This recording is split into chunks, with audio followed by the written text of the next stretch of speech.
Le président de l'Union des Comores et président en exercice de l'Union africaine, Azali Assoumani, envisage de se rendre au Mali pour toucher du doigt les progrès de ce pays d'Afrique de l'Ouest dans la quête au retour à la stabilité. Reçu en audience le 5 juin 2023, Amada Madi, émissaire du président comorien au Mali, a déclaré que le président de l'Union africaine soutiendra toute décision souveraine de l'État et du peuple malien dans sa marche pour le retour à la stabilité et à l'ordre constitutionnel. C'était au terme d'une audience avec le président de la transition malienne, le colonel Assimi Goïta. Le président en exercice de l'Union africaine s'apprêterait à visiter le Mali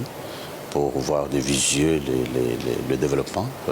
notamment la montée en puissance des FAMA, puisque lui est un militaire, même si à la retraite, il comprend mieux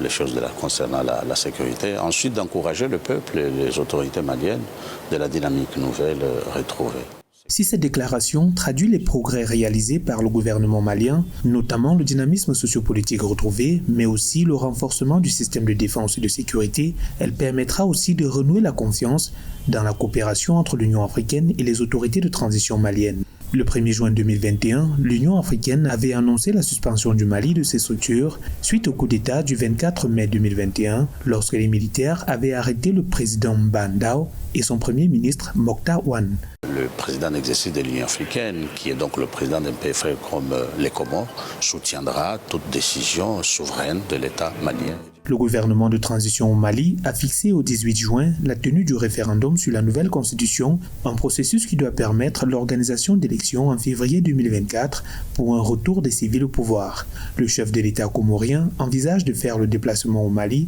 mais aussi au Burkina Faso ou encore en Guinée, deux pays d'Afrique de l'Ouest qui ont également connu des coups d'État et qui sont dirigés par des militaires.